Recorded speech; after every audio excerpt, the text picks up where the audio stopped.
Hi, I'm Reverend Rodrigo Solano, minister at the Unitarian Universalist Church of Olinda.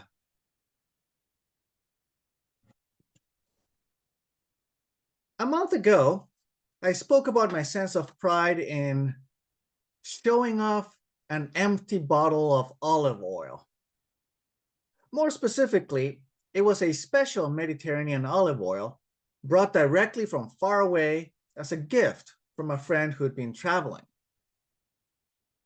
In cases like these, it's my instinct to save these special things for later, for some imagined special occasion that would warrant their use. Inevitably, that special occasion either doesn't happen or it gets put off as life happens, or when it does happen, I've forgotten about that special thing that I was saving, which then ends up languishing until it is no longer fit for use. So I was particularly pleased with my empty bottle of fancy olive oil that I gladly used up while celebrating ordinary time, recognizing that every moment we live can be special if we allow it to be. I also mentioned an 8-minute phone call technique that is proposed by columnist Jancee Dunn in a New York Times article wherein she schedules a deliberately short check in with friends. They end it promptly, and then schedule another one before signing off. Her rationale is that proposing a digestible chunk of time makes it easier for her and her potential contacts to ensure that they wedge in the moment of connection into their busy schedules. The 8-minute number is perhaps arbitrary. I don't usually follow it myself, and I don't know what number would work best for you or your connections. But it's the mindset behind the technique that I find most useful. The practice of making an important task easier and more accessible so that we actually do it when it matters most. Now, it also illustrates that important things don't have to be daunting or onerous for them to matter. It's getting to them that matters. If time feels scarce, then adapting to a manageable time frame helps with that hurdle. If we fear that one task will go beyond what we're ready to commit to, then setting reasonable boundaries to our commitment allows us to offer whatever we are able to without overextending ourselves. In taking that extra step to recognize our limitations, we may yet be able to do what we set our hearts to without hitting the wall of expecting an ideal time when we'll be able to do all the things. The same columnist, Jancee Dunn, happens to quote Professor of Psychiatry Dr. Bob Waldinger, who said that, quote, most busy people tend to think that in some unspecified future, we'll have a time surplus where we'll be able to connect with old friends.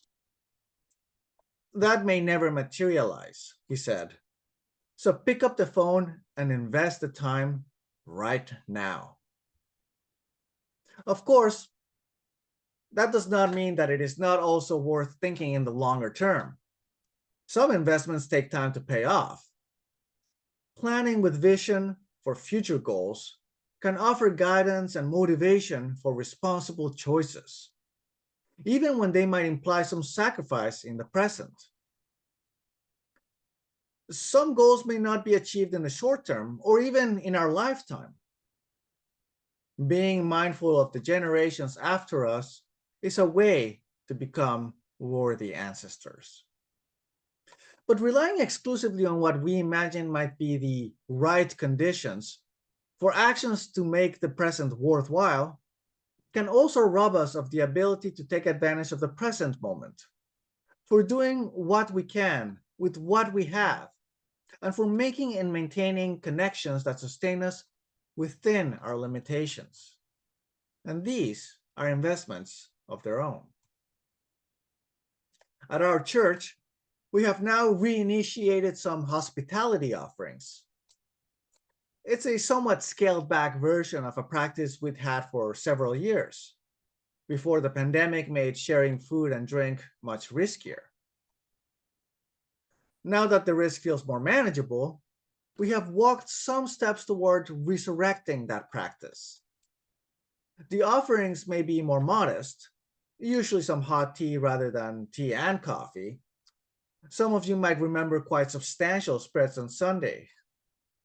These days, we've begun to enjoy occasional nibbles to go along with our hot drink.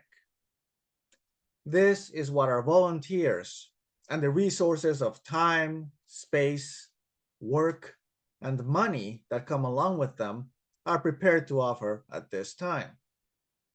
It is manageable and it is present. And for these, we are grateful.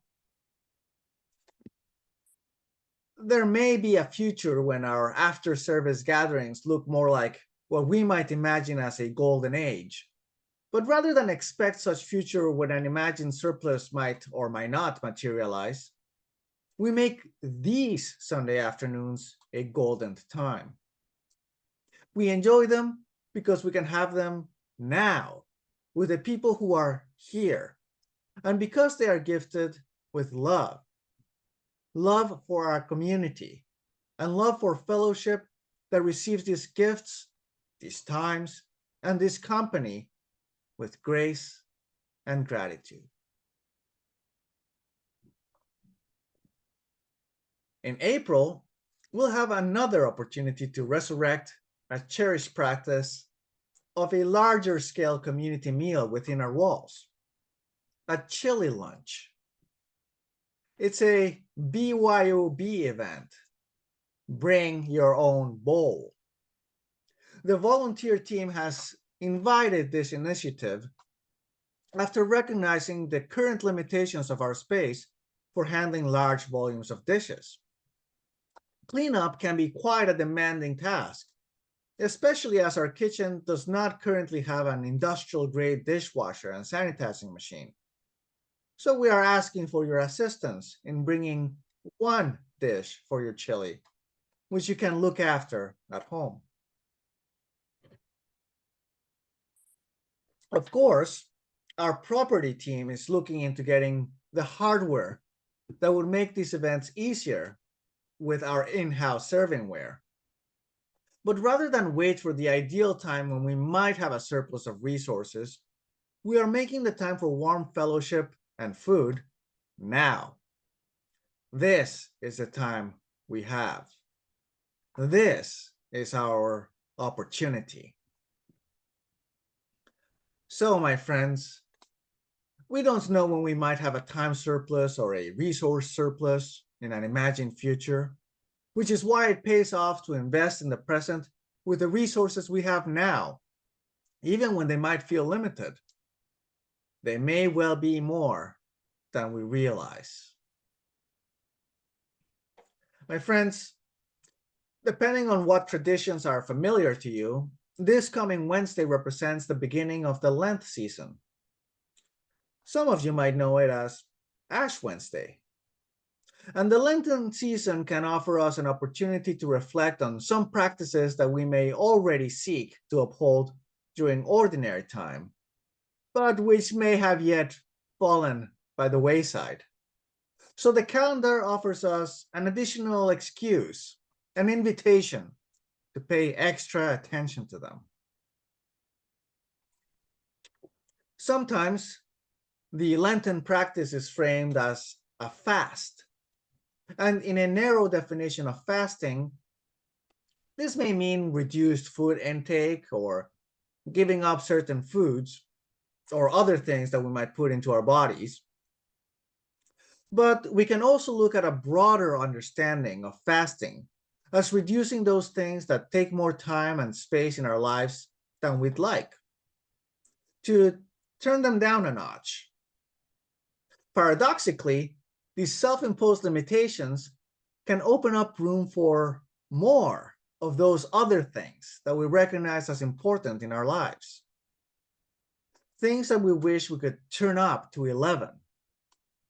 If only we had time and space for them, which we just might have, if we mindfully make it so.